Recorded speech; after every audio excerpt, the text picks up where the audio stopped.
ازاي تعمل اكونت وتبدأ على موقع ابورك. يلا، اول حاجة هنفتح ابورك.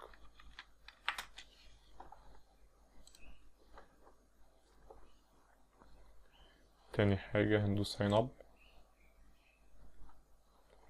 بعد كده هيقولك انت عميل ولا فريلانسر، فهتقول له انا فريلانسر. بعد كده هيطلب منك اسمك.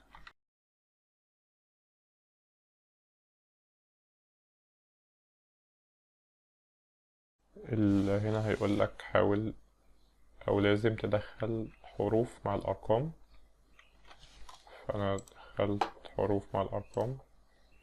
وبعد كده هتعمل تشيك هنا، وبعد كده تدوس create an account علشان تتأكد من الاكونت بتاعك ان هو اتعمل. هتحتاج تروح للجيميل،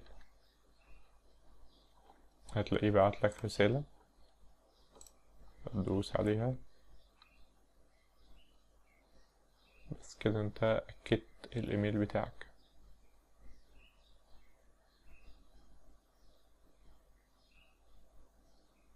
بعد كده هتكمل شغل على البروفايل بتاعك. ماشي. طيب، بعد كده هيقولك انت اشتغلت قبل كده فريلانسر او لأ. انا اشتغلت، بس ايه، هعتبر ان انا مشتغلتش، فهكتب. بعد كده بيقولك ايه هدفك من شغل الفريلانس، هل هو دخل ولا دخل جانبي ولا خبرة علشان تاخد شغلانة فول تايم. ممكن تقول انا مفيش حاجة في دماغي، فانا هكتب مثلا علشان تكون دخل رئيسي ليا. طيب، هنا بيتكلم انت عايز تاخد او تعمل الشغل ازاي على ابورك. في طريقتين اساسيتين على الشغل على ابورك. اول حاجة انك انت بتشوف عروض الشغل للعملاء منزلاها، وبعد كده بتقدم عليها زي باقي الفريلانسرز اللي موجودة على الموقع. دي اول حاجة. تاني حاجة اللي هي دي، هنا بيقولك ان انت هتعمل زي جيج زي فايفر زي ما اتكلمنا فيها قبل كده. انت بتعرض الخدمة بتاعتك والعملاء بتيجي بتشوف انت ايه الخدمة اللي انت بتقدمها والسعر اللي انت عارضه والتايم لاين او الديدلاين او الوقت اللي انت هتسلم فيه الشغلانة، وبناء عليه بيكلموك علشان تقدم لهم الخدمة دي. في ده اول حاجة. دي تاني حاجة، او ان فايفر يبقى او ابورك يبقى وسيط بينك وبين العملاء، ان هو اللي يجيب لك الشغلانة، انت ما تعملش اي حاجة. في ده يعني ممكن تبقى جديدة، ما اعرفهاش قوي، بس مش هي الحاجة الأساسية اللي على الموقع. احنا ممكن نقول التلاتة. تمام. آه ماشي. وبعد كده هنكمل. هنا عايزك تملى البيانات بتاعتك دي، اللي هي اسمك، عنوانك، الشغل اللي انت عملته قبل كده، شغال في مجال ايه، اشتغلت في اماكن ايه قبل كده. كل الكلام ده ممكن تكون عامله على لينكدين. طب لو انت مش عامله لينكدين، ممكن تبقى عامل سي في. طب لو انت مش عامله سي في، هتكتبه من اول وجديد على الموقع. هنعتبر ان احنا مش عاملين حاجة، نكتبه مانيوال عادي جدا. فاول حاجة هنا بيقول لك وظيفتك ايه. بعد كده الخبرة اللي عندك، الشركة اللي انت اشتغلت فيها من سنة كام لسنة كام. هنا انا بكتب معماري، والشركة اللي اشتغلت فيها. شوف انت الشركة اللي اشتغلت فيها يعني على حسب فين مكانها. القاهرة. ممكن تقول اللي انا لسه شغال فيها لغاية دلوقتي، يعني أنا كده لسه شغال فيها، فهو لغى ميعاد النهاية. بدأت فيها امتى. ممكن تعمل كده يناير. description ممكن تتكلم بشكل مختصر انت اشتغلت فيها امتى واشتغلت فيها ايه، يعني الجوب description، او انت كنت بتعمل ايه في الشركة دي، او ايه المهام اللي كانت عليك في الشركة دي. ممكن يقولك هات اسم الشركة. طيب يعني اكتب اسم الشركة، مش هتفرق. ماشي.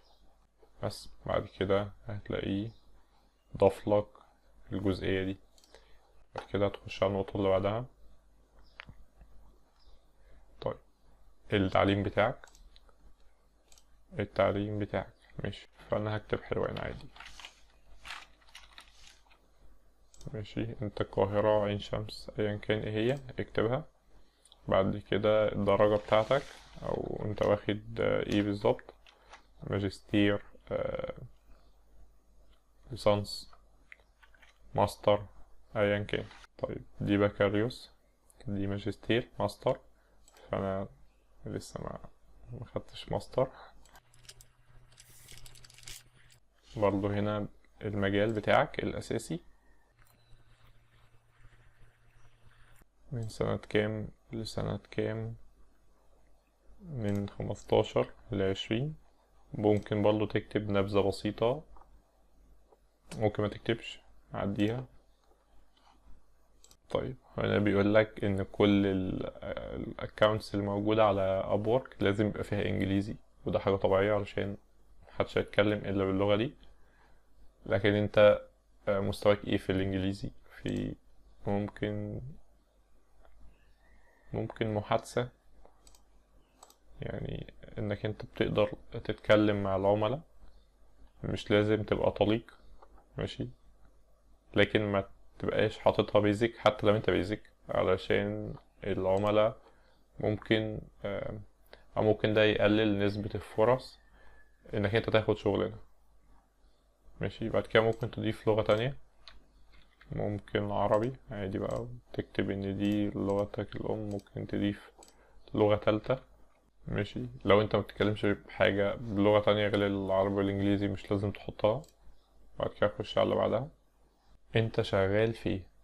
انت مثلا شغال مهندس معماري، في هتبدأ تتكلم عن انك انت شغال في التصميم، شغال شوب دروينج، ايا كان الحاجة اللي انت بتعملها.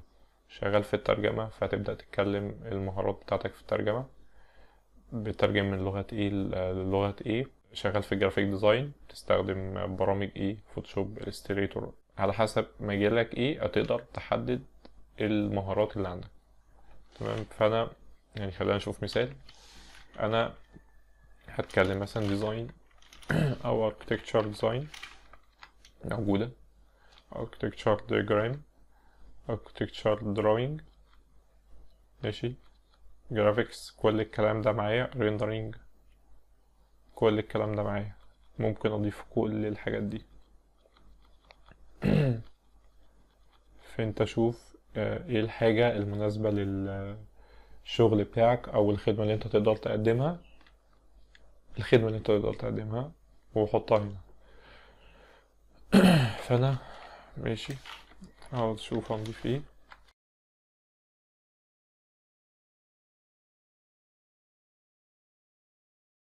انت ممكن تضيف 15.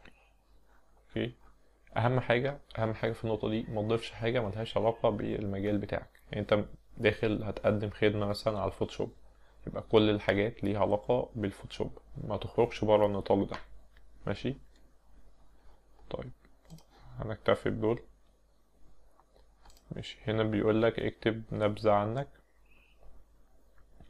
ومديك هنا مثال الحاجات اللي انت هتكتبها.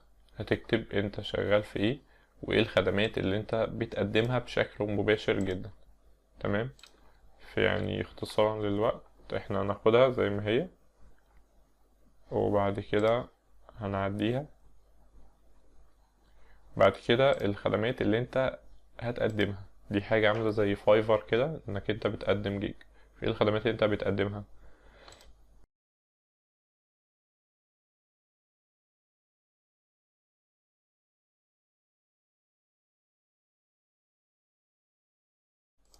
ماشي، بعد كده هنعديها.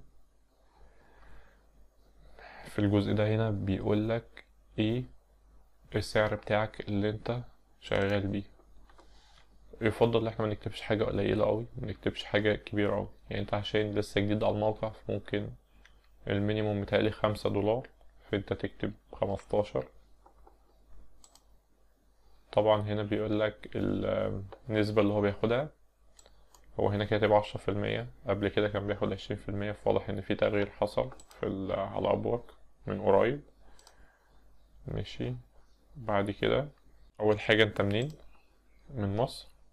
لو انت من دولة تانية حطها المدينة اللي انت فيها. اوكي. بعد كده يتهيألي مش المدينة، المنطقة بقى اللي انت فيها. فانا هكتب عابدين مثلا. طيب الكود ده هنجيبه منين؟ لو عايزين نحطه في كل منطقة ليه كود معين. ماشي، لو اخدت ده كده اهو جاب لي الرقم البريدي في عابدين، فانا هاخده احطه هنا. ده العنوان بتاعك، يعني مش لازم اكتبه، ده رقم تليفون. ماشي.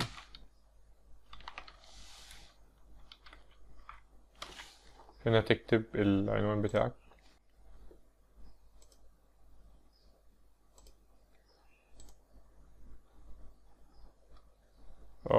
الصورة ما حطيتش صورة. الصورة محتاجة تكون واضحة. الصورة محتاجة تكون واضحة زي دي كده، باينة، الإضاءة فيها كويسة، علشان تبان إن هي نوعا ما بروفيشنال. يعني مش لازم تبقى 100%، بس تبقى واضحة باختصار يعني. ماشي. الصورة اهي. وهنا في مشكلة في الصورة. أنا هجيب صورة تانية.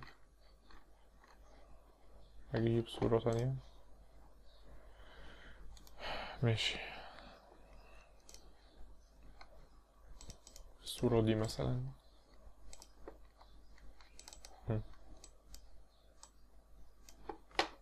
تمام، حلوة جدا. هنحط الصورة دي كويسة جدا. ماشي. بعد كده هيوريك البروفايل بتاعك. الصورة انت منين، ده الوقت. ماشي. بعد كده الخدمة الأساسية أو الشغلانة الأساسية اللي انت فيها. معلش هنخلي دي ايه كده بكابيتال. وبعد كده تعريف عنك. بعد كده انت شغال بقد ايه او بكام في الساعة.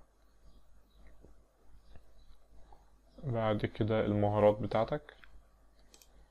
بعد كده الخبرة اللي عندك، ودي طبعا قلناها الشركة بتاعتك او شركة انت اشتغلت فيها قبل كده واشتغلت فيها ايه، والتعليم بتاعك. بس كده submit profile. ماشي. تمام. بس هنا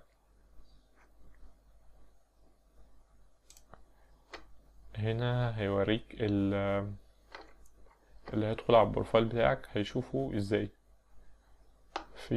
بكل بساطة الاسم، المنطقة اللي انت فيها، شغال ايه، نبذة سريعة عنك والخدمات اللي انت هتقدمها، المهارات اللي عندك، اشتغلت فين قبل كده، اتعلمت فين، اللغات بتاعتك، تشتغل كام ساعة في الأسبوع. بس كده يبقى خلصنا ازاي تعمل اكونت على ابورك.